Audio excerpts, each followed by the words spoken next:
Saudaraku yang dikasihi oleh Yesus Kristus, selamat malam, Happy Friday. Hari ini hari Jumat, hari PRT, kita ada persekutuan online. Saya senang dan bersyukur saudara bisa ikut bersama-sama dalam persekutuan ini. Ibu Nina dan kawan-kawan akan memimpin kita dalam beberapa pujian. Mari kita siapkan hati untuk memuji Tuhan, dan kita juga akan berdoa dan belajar firman Tuhan bersama-sama. Ibu Nina, saya persilakan. Selamat malam saudara-saudara yang dikasihi Tuhan. Selamat bertemu lagi. Kita bersyukur hari-hari hidup kita, Tuhan yang senantiasa menyertai, memelihara, menolong, memberkati dengan setia. Oleh sebab itu, biar kerinduan hati kita pada malam ini untuk memuji dan menyembah Dia, bahkan mendengarkan kebenaran-kebenaran firman-Nya yang memberikan kekuatan, petunjuk dalam hari-hari hidup kita. Kita akan buka di dalam doa. Bapa di surga, kami sujud tertunduk di bawah kaki-Mu. Kami mengucap syukur kepada Engkau yang begitu mengasihi kami dengan kasih yang sempurna. Hari-hari hidup kami, Engkau yang menyertai, memelihara, menolong, bahkan memberkati kami. Kami bersyukur Engkau telah menyertai hidup rumah tangga kami masing-masing. Kami bersyukur Tuhan, di tengah-tengah keadaan dunia yang dilanda dengan pandemi. Namun sebagai umat Tuhan, kami percaya bahwa Tuhanlah yang selalu menyertai, memelihara kesehatan kami. Sehingga malam ini kami boleh bersama-sama bersatu hati dengan saudara-saudara seiman kami untuk memuliakan nama-Mu dan mendengarkan firman. Kami sambut akan Engkau Tuhan, hanya di dalam nama Tuhan Yesus. Haleluya. Amin.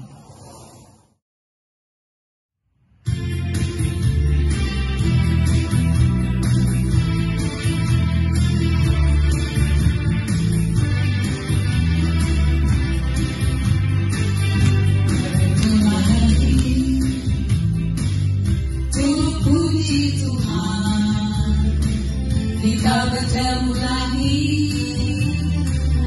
dalam kasih. Sesuatu pasti terjadi untuk kebaikan kita. Kita bertemu lagi untuk puji Tuhan.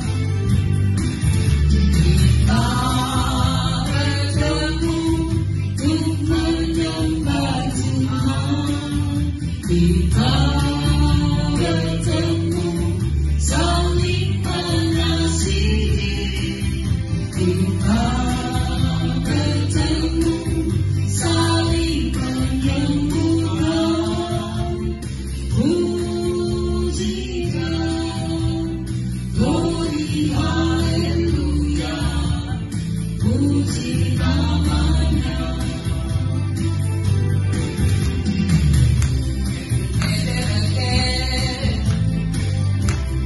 Praising the Lord, we're together again, in one accord. Something good is about to happen, something good is for us. We are together again, just praising the Lord. We come together to love and praise our Lord. We come together to love and to be loved. We come together to heal and to be healed. Praise His name.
Pujilah Tuhanku, Dia baik buat saya. Pujilah Tuhanku selama-lamanya. Ku tak dapat balas cintanya Tuhanku. Pujilah Tuhanku selama-lamanya. Pujilah Tuhanku, Dia baik buat saya.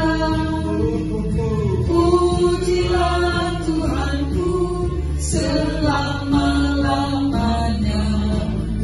Ku tak dapat balas cintanya Tuhanku. Tak dapat balas cintanya Tuhanku.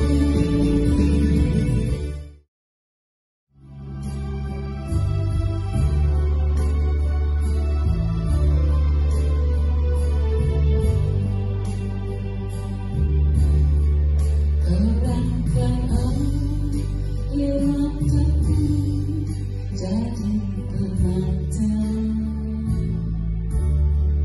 Kau ubahkan hidupku menjadi sejahtera. Gebah hitam kesukaan kau ubah jadi bintang-bintang. Kau rangkaian hikmat tajam di permata. Apa beda jalanmu dari jalanku? Seperti langit dan bumi jaraknya. Tak pernah punya teman setia seperti Tuhan. Kau rangkaian hikmat tajam di permata.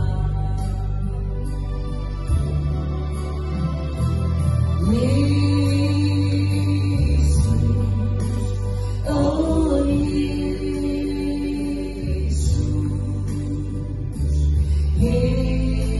Yesus, oh Yesus. Tak pernah punya teman setia seperti Tuhan.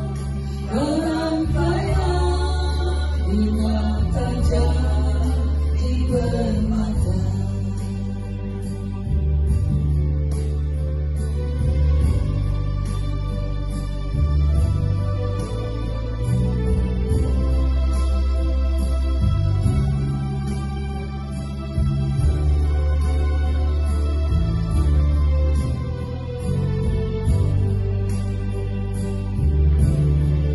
Betapa beda jalanmu dari jalanku.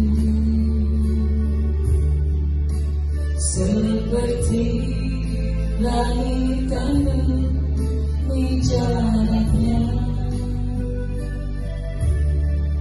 Tak pernah ku punya teman setia seperti Tuhan. Kau rangkaian hikmat tajam di permata.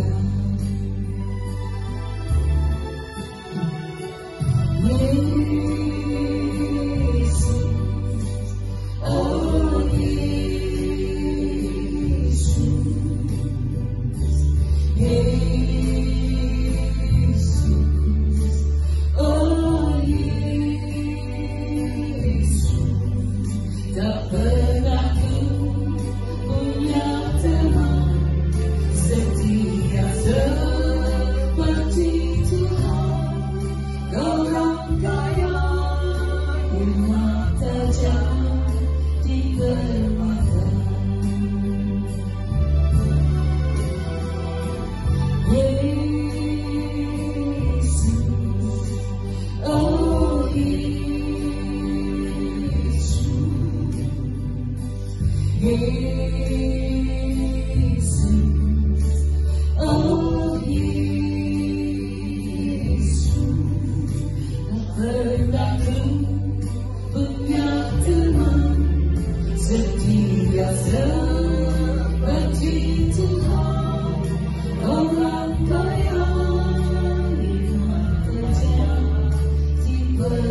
berubah.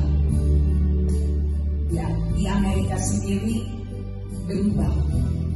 Orang meributkan soal COVID-19. Di mana-mana orang takut, seluruh dunia takut dengan pandemi ini. Berita yang menggemparkan, saudara, sebagai umat Tuhan, hanya firman Tuhan yang menjadi pegangan hidup kita. Karena hanya firman Dialah yang memberikan iman percaya yang teguh kepada setiap kita. Dia memberikan jaminan yang pasti supaya kita tidak takut hidup di tengah-tengah dunia. Oleh sebab itu, biar kita persiapkan hati dan pikiran kita untuk mendengarkan kebenaran firman. Kita akan bunyikan zaman sekarang berjaya.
Terima kasih Ibu Nina dan kawan-kawan semua.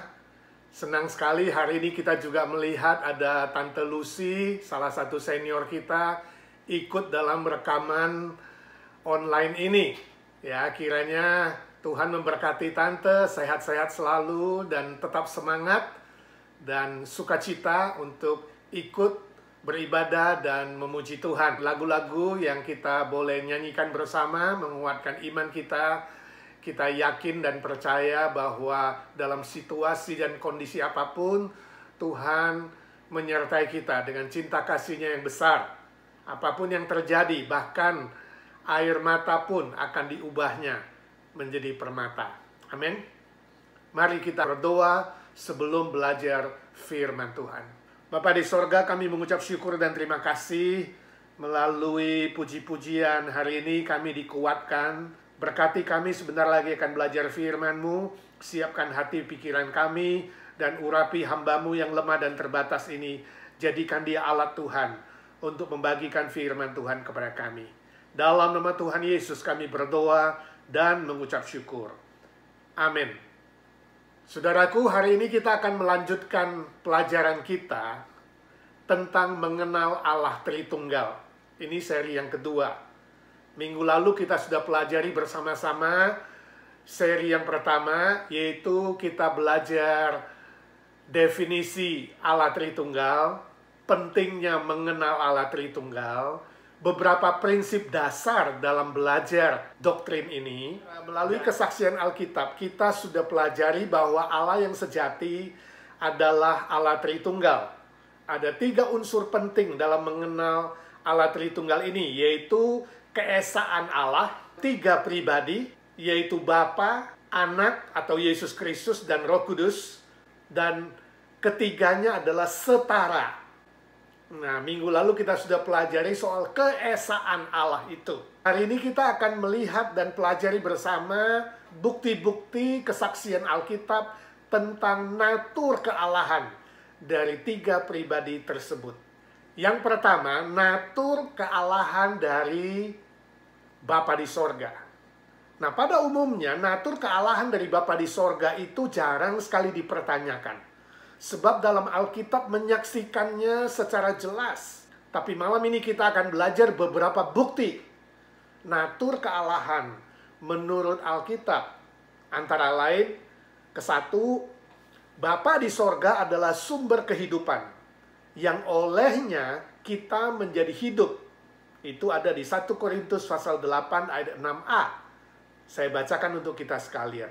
Namun bagi kita hanya ada satu Allah saja, yaitu Bapa, yang daripadanya berasal segala sesuatu, dan yang untuk Dia kita hidup. Jadi sangat jelas bahwa Bapa memiliki natur kealahan itu.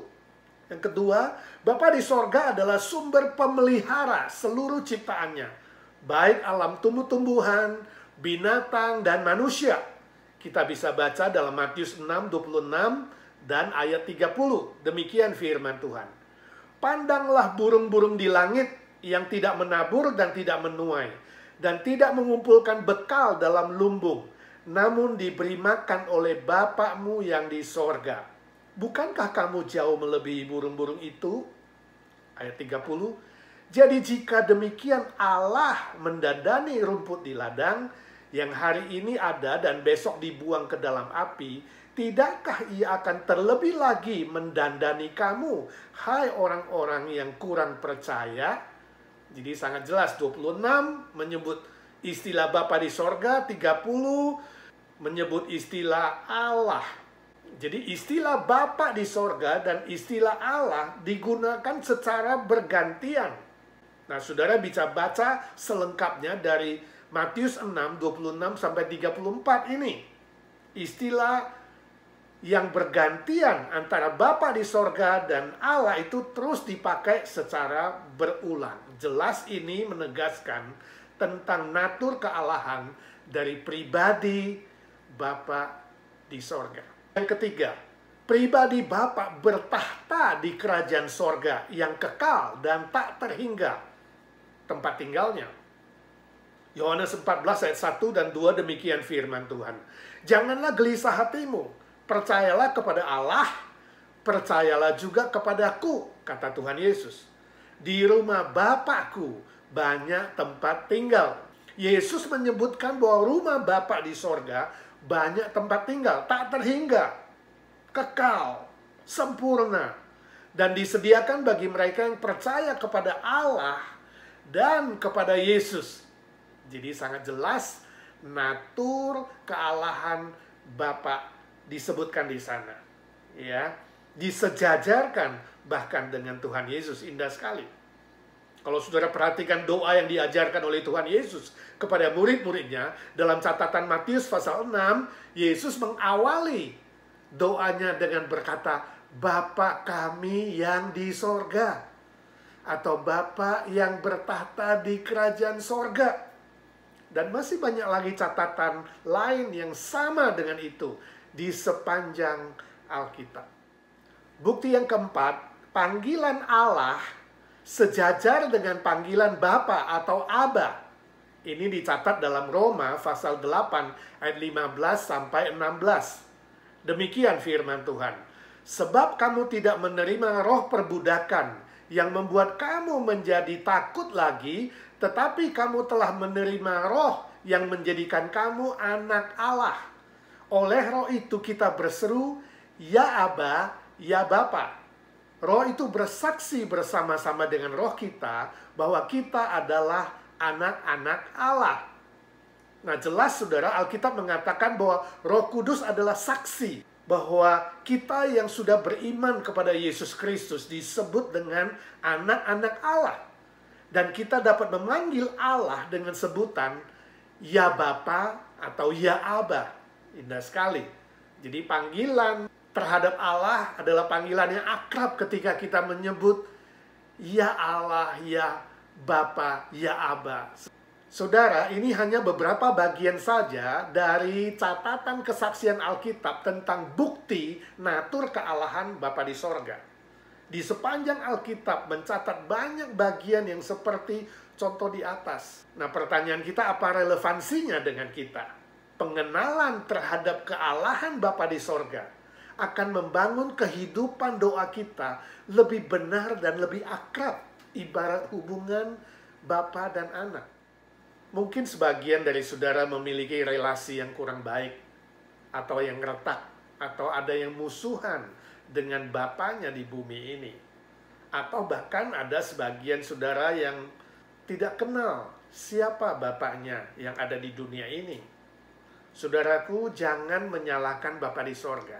Yakinlah, Bapa yang di sorga melampaui Bapa yang ada di muka bumi ini. Bapa dunia terbatas, bisa bersalah. Bapa di sorga sempurna, tidak terbatas dan tidak pernah salah. Dia pasti akan setia memelihara saudara yang sungguh-sungguh beriman kepada janji firman-Nya. Saya mengenal ada seorang anak muda yang sejak dia sekolah dasar, masih kecil, sudah membenci ayahnya. Dia tidak suka dengan bapaknya yang di dunia ini. Sebab bapaknya katanya kurang bertanggung jawab, sering tidak memperdulikan keluarga, bahkan menganiaya mamanya, dan tidak baik dengan dia. Dia benci sekali dan dia dendam sekali. Ya, dia pengen berbuat sesuatu untuk membalas kejahatan bapaknya. Sampai dia lulus college dan dia mulai bekerja. Nah, waktu dia bekerja itulah ada yang mengabarkan Injil keselamatan bagi dia dan dia percaya kepada Tuhan Yesus. Lalu suatu hari dia kesaksian, dia bilang, setelah mengenal Tuhan Yesus, setelah ada cinta kasih Tuhan Yesus dalam hatinya dilembutkan oleh Tuhan untuk bisa mengampuni semua kesalahan bapaknya. Dan singkat cerita, akhirnya dia berbaikan dengan papanya yang sudah lanjut usia, dan dia terus doakan supaya suatu hari papanya pun bisa menerima Tuhan Yesus menjadi juru selamatnya. Sebuah kesaksian yang indah, bukan? Saudaraku, saya tidak tahu apa yang saudara alami. Pergumulan apa, persoalan apa, ya, kepahitan hati, permusuhan, relasi yang retak. Ingat, Bapa di sorga lebih dari Bapa di dunia ini. Dia pasti akan menolong saudara, berdoa kepadanya. Ibarat seorang anak yang meminta, memohon kepada bapaknya. Bangun persekutuan yang akrab dan indah dengan Bapa di sorga. Pasti saudara akan melihat kuasanya, pekerjaannya, pemeliharaannya, janji firman-Nya digenapkan dalam hidup saudara. Nah, sekarang kita akan lanjutkan dengan yang kedua, natur kealahan Yesus Kristus. Nama Yesus Kristus dipakai juga dengan panggilan atau sebutan lain, yaitu anak, atau anak Allah, atau firman, atau anak manusia. Semua panggilan atau sebutan ini menunjuk kepada pribadi yang sama, yaitu pribadi Yesus Kristus. Natur kealahan dari Yesus Kristus seringkali dipertanyakan. Tidak heran ada pertentangan yang cukup hebat berlangsung dari abad pertama sampai ke abad 4 khususnya. Dan secara khusus abad kedua sampai abad keempat muncul banyak ajaran sesat yang menentang dan menolak natur kealahan dari Yesus Kristus. Sampai hari ini, kaum saksi Yehova menentangnya dan aliran liberal juga menolaknya. Namun, semua rasul Yesus Kristus, semua bapak-bapak gereja sepanjang sejarah, dan umat percaya, gereja Tuhan, termasuk kita, yang yakin bahwa Alkitab adalah 100% firman Allah yang tanpa salah, percaya sepenuhnya bahwa Yesus Kristus memiliki natur kealahan setara, sama seperti pribadi Bapa di sorga dan pribadi Roh Kudus. Saudara percaya? Kita akan pelajari beberapa bukti natur kealahan Yesus Kristus menurut kesaksian Alkitab. Antara lain, yang pertama, Nubuat-nubuat dalam Perjanjian Lama menyebutkan bahwa Mesias akan dilahirkan dari seorang wanita perawan. Nubuat pertama dicatat dalam Kejadian pasal 3 ayat 15. Demikian firman Tuhan. Aku akan mengadakan permusuhan antara engkau dan perempuan ini, antara keturunanmu dan keturunannya. Keturunannya akan meremukkan kepalamu dan engkau akan meremukkan tumitnya. Nah, saudara, ini adalah perkataan Allah kepada iblis yang memakai ular untuk mencobai Hawa, wanita pertama di Taman Eden. Bahwa keturunan wanitalah nanti akan meremukkan kepala ular, yaitu iblis. Inilah janji kelahiran Mesias, juru selamat untuk manusia yang telah jatuh dalam dosa. Contoh lain misalnya nubuat tentang kelahiran Mesias dicatat dalam Yesaya pasal 7 ayat 14. Demikian firman Tuhan. Sebab itu Tuhan sendirilah yang akan memberikan kepadamu suatu pertanda. Sesungguhnya seorang perempuan muda mengandung dan akan melahirkan seorang anak laki-laki. Dan ia akan menamakan dia Immanuel. Istilah perempuan muda mengandung di situ berarti perempuan muda yang masih perawan akan melahirkan seorang Mesias. Dan kalau kita melihat bukti kedua, Yesus Kristus menggenapkan nubuat Perjanjian Lama itu melalui kelahirannya ke dunia ini. Matius 1 ayat 21 sampai 23. Demikian firman Tuhan. Ia akan melahirkan anak laki-laki dan engkau akan menamakan dia Yesus, karena dialah yang akan menyelamatkan umatnya dari dosa mereka.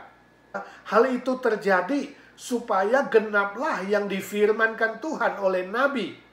Sesungguhnya anak darah itu akan mengandung dan melahirkan seorang anak laki-laki, dan mereka akan menamakan dia Immanuel. Konteks dari ayat di atas adalah berita dari malaikat Gabriel kepada Yusuf, tunangan Maria, yang dipilih oleh Allah untuk melahirkan Yesus Kristus. Dia masih perawan. Dan malaikat meyakinkan Yusuf bahwa kandungan Maria adalah dari Roh Kudus. Dan kelak Maria akan melahirkan seorang anak laki-laki. Dan haruslah menamakan dia Yesus, yang artinya juru selamat bagi manusia yang berdosa. Nah, Yesus yang dilahirkan ini juga disebut dengan Immanuel. Artinya Allah menyertai kita. Ini jelas sekali sebuah bukti natur kealahan dari Yesus Kristus yang lahir ke dunia melalui perawan Maria. Bukti yang ketiga, Yesus Kristus adalah firman Allah, Sang Pencipta segala sesuatu, yang turun ke dunia menjadi manusia, memiliki sifat maha kekal.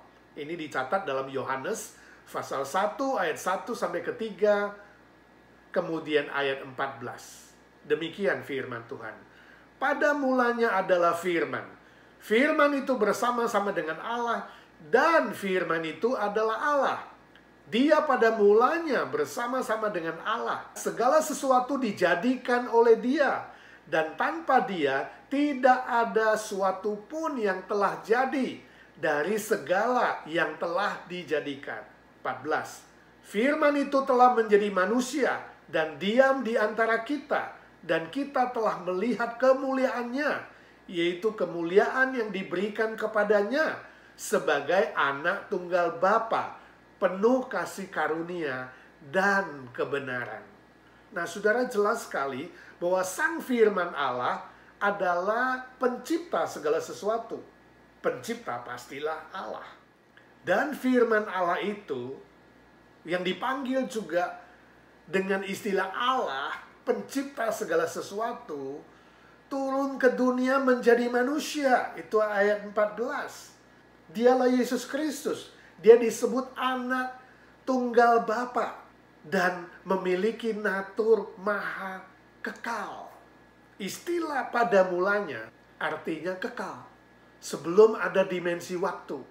Kalau kita bandingkan dengan Wahyu pasal 1 ayat 8, Alkitab mengatakan Yesus adalah Alfa dan Omega. Artinya tidak berawal dan tidak berakhir, maha kekal. Nah, saudara bisa baca juga bukti yang sama, penjelasan yang sama dalam Ibrani pasal 1 ayat 2-3. Nah, sekarang kita lihat bukti yang keempat. Yesus Kristus berotoritas mengampuni dosa manusia. Ini dicatat dalam Markus pasal 2 ayat 5 dan 10. Demikian firman Tuhan. Ketika Yesus melihat iman mereka, berkatalah ia kepada orang lumpuh itu, "Hai anakku, dosamu sudah diampuni." Ayat 10, "Tetapi supaya kamu tahu bahwa di dunia ini anak manusia," yaitu Yesus Kristus, "berkuasa mengampuni dosa." Nah, ini juga adalah bukti yang menyatakan natur kealahan Yesus Kristus. Sebab apa? Sebab hanya Allah yang berotoritas mengampuni dosa manusia. Bukti yang kelima, Yesus Kristus tidak berdosa. Ini dicatat dalam Ibrani pasal 4 ayat 14-15. Demikian firman Tuhan. Karena kita sekarang mempunyai imam besar agung yang telah melintasi semua langit, yaitu Yesus, anak Allah. Baiklah kita teguh berpegang pada pengakuan iman kita. Ayat 15, sebab imam besar yang kita punya bukanlah imam besar yang tidak dapat turut merasakan kelemahan-kelemahan kita. Sebaliknya, sama dengan kita, ia telah dicobai, hanya tidak berbuat dosa. Nah, saudaraku, sampai hari ini, tidak ada seorang pun yang sanggup menemukan dosa Tuhan Yesus. Gak ada. Ketidakberdosaan Yesus Kristus adalah bukti nyata bahwa dia memiliki natur kealahan. Sebab Yesus Kristus adalah Allah yang Maha Kudus, tapi rela turun ke dunia yang berdosa demi menyelamatkan kita, manusia yang berdosa. Puji Tuhan. Bukti yang keenam, Yesus Kristus bangkit dari kematian dan mengalahkan kuasa dosa, kuasa maut, dan kuasa iblis. Kita baca di 1 Korintus pasal 15 ayat 55-57. Demikian firman Tuhan. Hai maut, di manakah kemenanganmu? Hai maut, di manakah sengatmu? Sengat maut ialah dosa, dan kuasa dosa ialah hukum Taurat. Tetapi syukur kepada Allah yang telah memberikan kepada kita kemenangan oleh Yesus Kristus, Tuhan kita. Pertanyaan-pertanyaan itu tidak perlu dijawab. Itu adalah sebuah proklamasi. Hei maut, di mana sengatmu? Sudah dihancurkan, dipatahkan. Kebangkitan Yesus yang telah mengalahkan kuasa dosa, kuasa maut, kuasa iblis pun akan memberikan kita kemenangan. Yaitu kita yang percaya dalam namanya.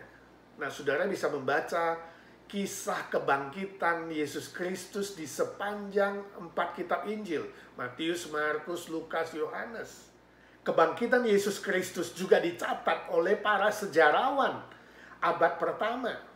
Jadi saudara, kebangkitan Yesus itu adalah bukti sejarah yang akurat, yang sah, yang berotoritas, membuktikan bahwa Yesus Kristus memiliki natur kealahan.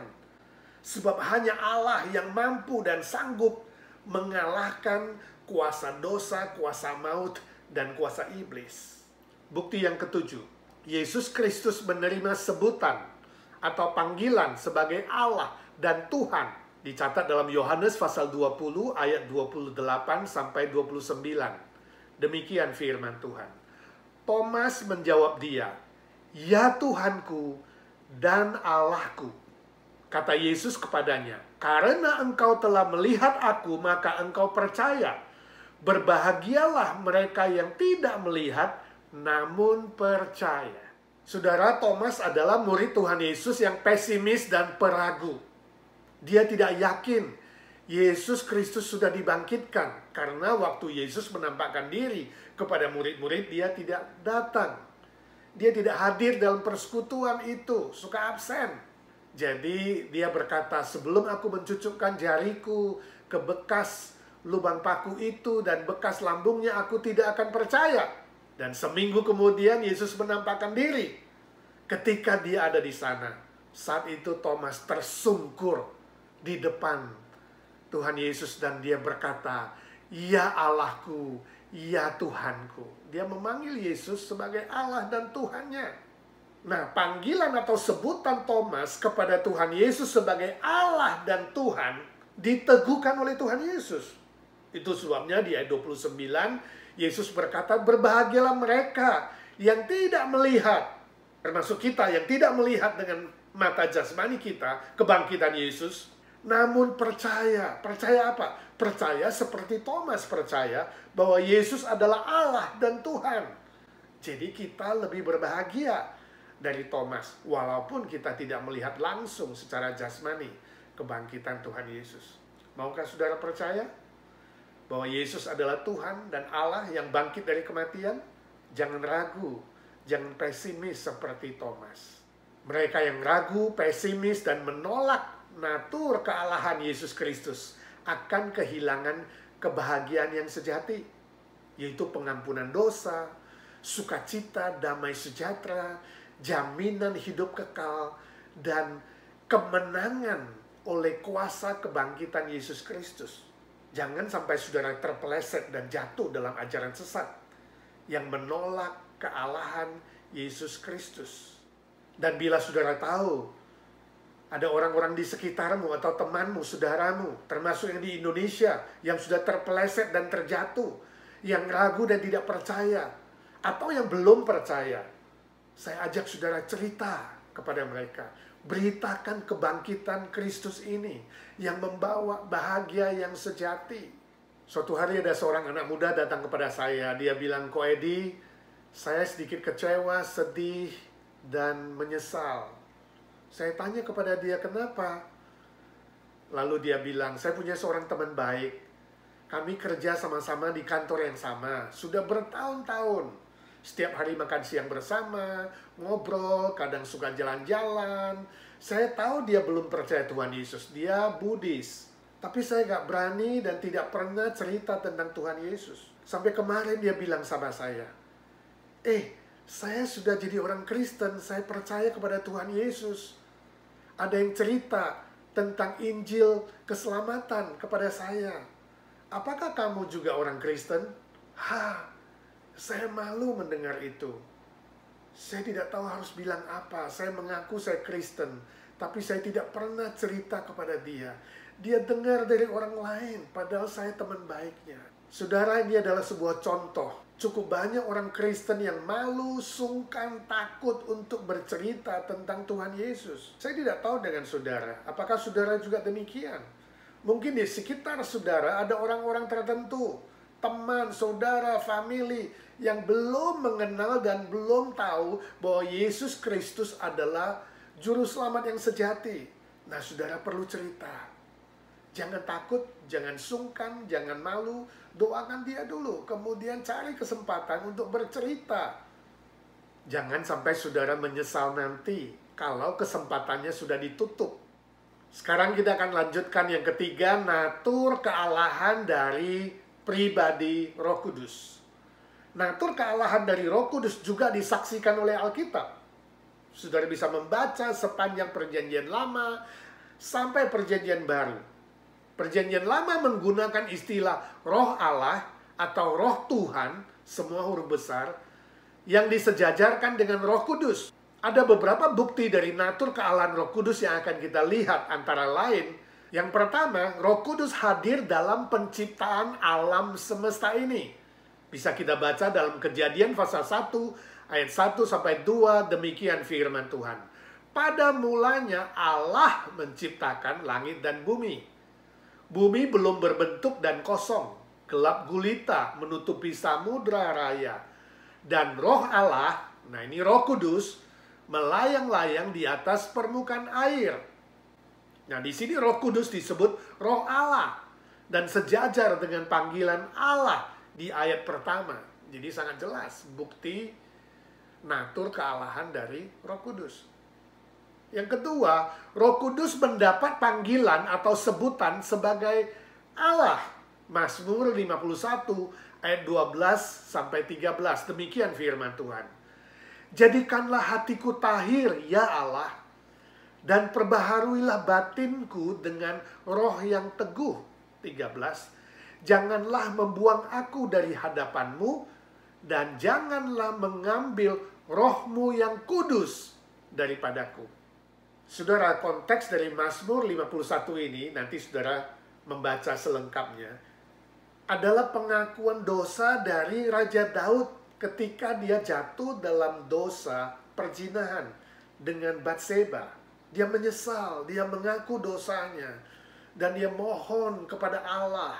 Dia mohon agar roh Allah, Roh Kudus, tidak dicabut dari dirinya. Jadi Roh Kudus disebutkan sejajar dengan pribadi Allah. Ini adalah bukti natur kealahan dari pribadi Roh Kudus. Nah, saudara, kesaksian Alkitab seperti ini dapat kita lihat di sepanjang catatan Perjanjian Lama. Roh Kudus menerima sebutan Roh Allah, Roh Tuhan, semua huruf besar, atau disebut Roh Jehovah, Roh Yahweh, yang artinya Roh Allah yang Maha Kuasa, Pencipta langit dan bumi. Nah, dalam Perjanjian Baru nomor 3, Roh Kudus memiliki natur Maha Kudus dan Maha Kuasa. Kita bisa baca dalam Lukas pasal 1 ayat 35, demikian firman Tuhan. Jawab malaikat itu kepadanya, Roh Kudus akan turun atasmu, dan kuasa Allah yang Maha Tinggi akan menaungi engkau. Sebab itu anak yang akan kau lahirkan itu akan disebut kudus, anak Allah.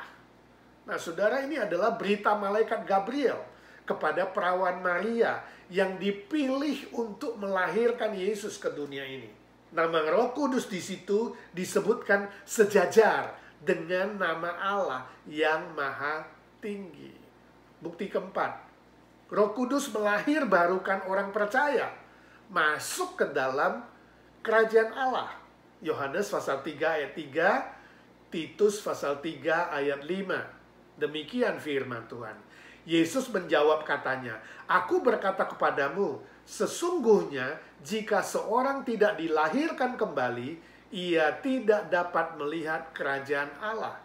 Titus pasal 3 ayat 5, demikian firman Tuhan. Pada waktu itu dia telah menyelamatkan kita, bukan karena perbuatan baik yang telah kita lakukan, tetapi karena rahmat-Nya oleh permandian kelahiran kembali dan oleh pembaharuan yang dikerjakan oleh Roh Kudus. Saudara, sangat jelas hanya pribadi Allah yang berhak, berotoritas dan sah dan berkuasa melahirbarukan orang percaya, memperbaharui orang percaya, dan memasukkan mereka menjadi warga kerajaan sorga yang kekal.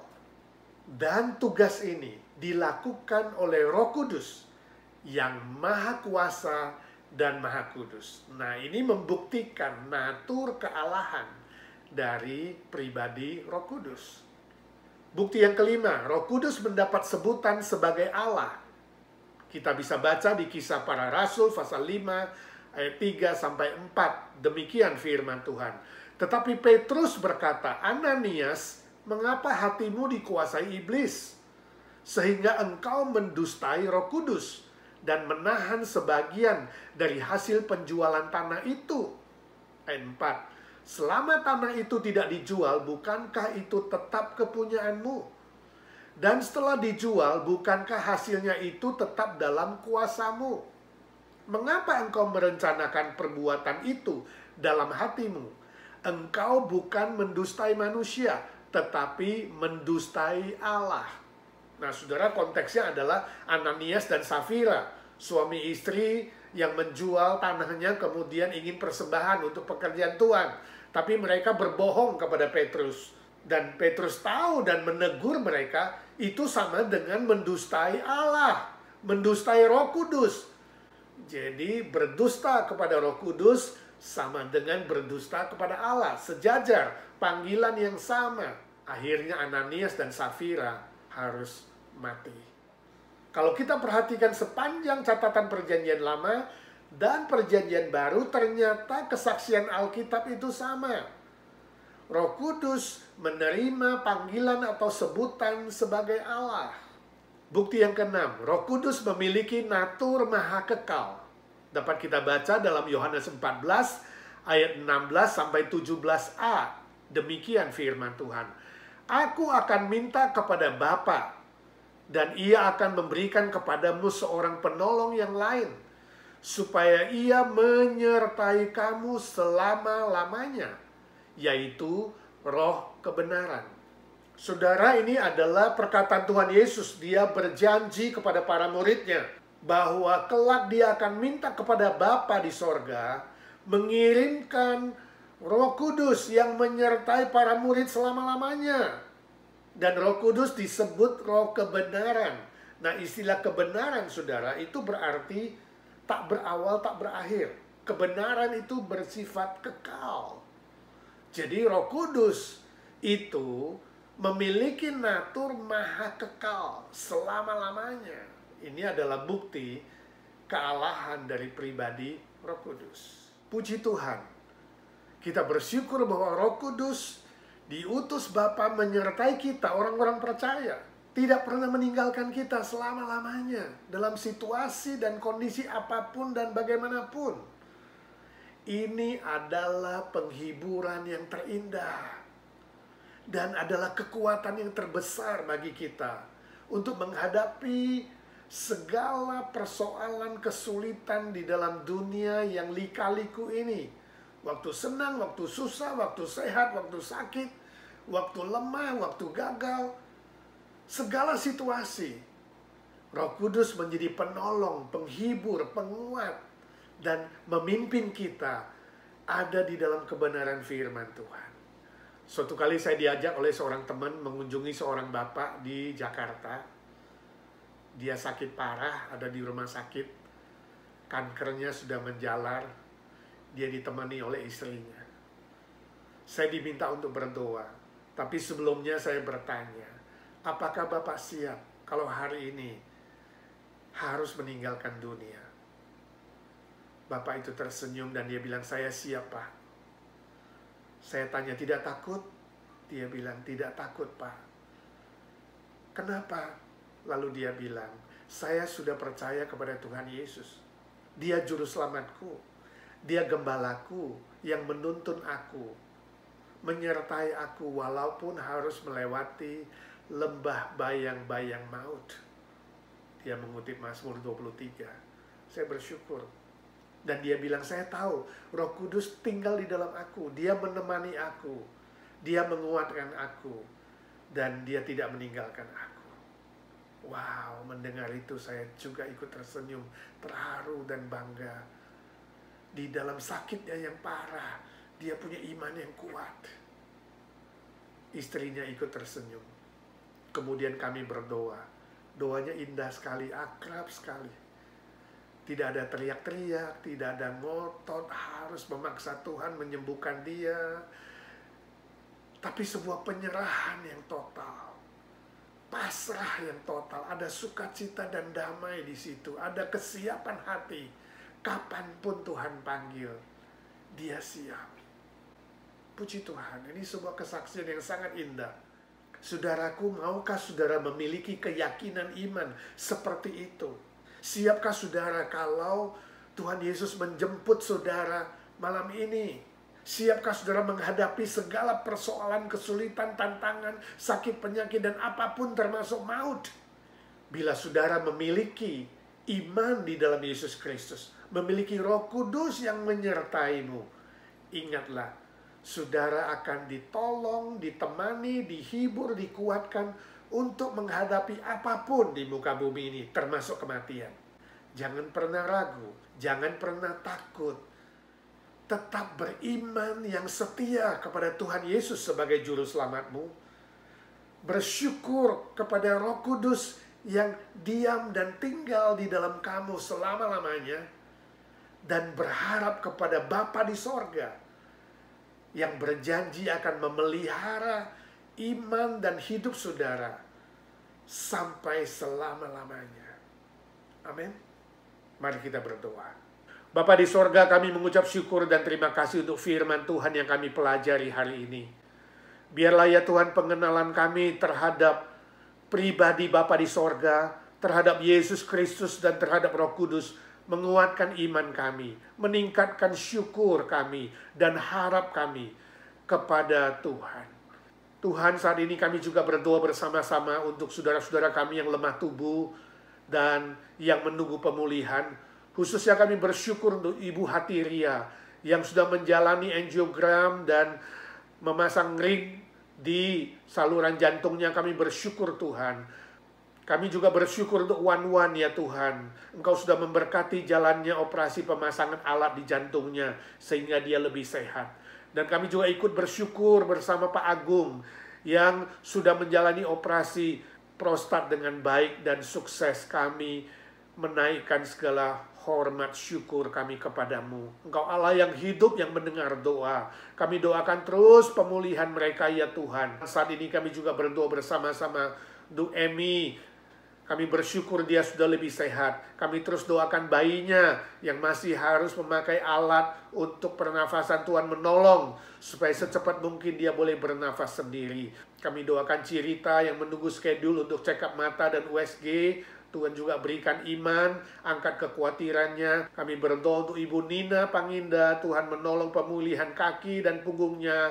Walaupun dia ada kelemahan tubuh, dia tetap setia melayani. Kami bersyukur ya Tuhan. Kami juga doakan semua remaja kami, semua anak-anak kami yang sekolah online. Tuhan menyertai, berikan hikmat, kerajinan, ketekunan. Secara khusus kami berdoa untuk Arthur. Tuhan memberkati dia. Tuhan jamah kesehatannya supaya dia sehat, sempurna, dan dia boleh diberi hikmat juga. Boleh sekolah dengan baik di college ya Tuhan. Kami doakan para senior kami ya Tuhan satu persatu. Tuhan menyertai Paul sebagai pimpinan Evergreen. Tuhan menolong dia dengan kesehatan, sukacita, kekuatan. Boleh terus melayani dengan aktif, dengan baik. Walaupun hanya melalui telepon saat ini dan online. Kami serahkan Tante Lena, kakinya yang lemah dan kelemahan dalam menelan makanan. Tuhan kasihani. Tuhan jamah dia. Kami doakan Tante Lucy, kami bersyukur Tuhan untuk kesehatannya. Kami berdoa untuk Tante Oni, Tuhan memberikan dia kesehatan yang prima, berikan dia semangat, berikan dia kekuatan, tidak banyak stres, dan tangan yang suka bergetar agar Tuhan pulihkan. Kami juga berdoa untuk Om Tani yang paling senior.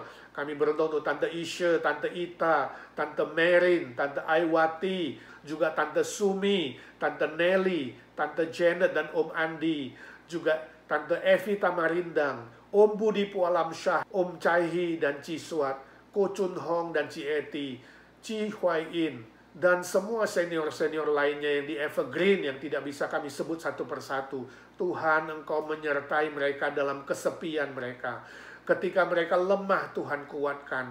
Ketika mereka menghadapi kelemahan tubuh, Tuhan jamah. Tuhan memberikan mereka tidur yang baik dan nyenyak. Tuhan beri mereka nafsu makan. Tuhan menolong semua anak, mantu, cucu satu persatu. Supaya tahu hormat orang tua. Saat ini kami berdoa untuk para majelis, aktivis, dan seluruh jemaat IGNC. Supaya tetap kompak, sehat, sukacita, dan setia dalam ibadah dan pelayanan.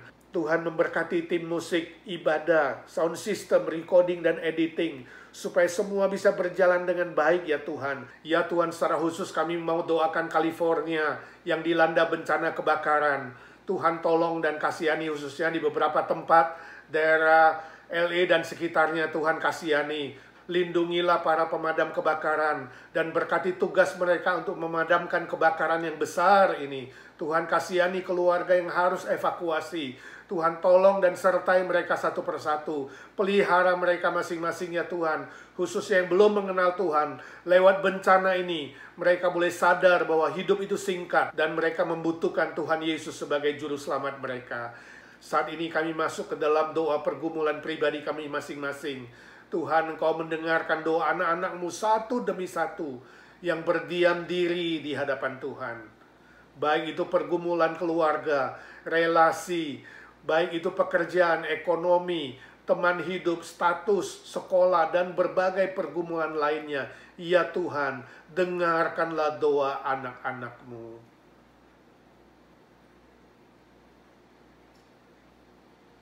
Yesus, Yesus, dengar doaku. Janganlah Tuhan lalui, berilah berkat-Mu. Terima kasih Tuhan, Kau sudah mendengar doa kami, sebab kami berdoa dalam satu nama Tuhan Yesus Kristus, satu-satunya juru selamat kami, penolong kami, gembala kami yang baik, yang hidup selama-lamanya. Amin. Saudara, izinkan saya berikan beberapa pengumuman. Pertama, PRT tetap setiap Jumat online pukul 7.30 malam. Dan minggu depan kita akan lanjutkan seri yang ketiga dari Mengenal Allah Tritunggal. Saya harap saudara siapkan hati, siapkan waktu untuk belajar bersama-sama, bertumbuh lebih dewasa dalam iman dan pengetahuan. Yang kedua, ibadah minggu pagi, 2 hari lagi, tanggal 13 September, itu di gereja jam 11. Yang ketiga, ibadah minggu sore jam 6 tetap online. Bagi saudara yang tidak bisa ke gereja pagi, silakan ikut ibadah online setiap hari Minggu jam 6 sore. Yang terakhir, sesudah PRT ini tetap ada acara interaksi di apps Webex. Lihat informasi di WhatsApp saudara. Sampai ketemu, Tuhan memberkati saudara.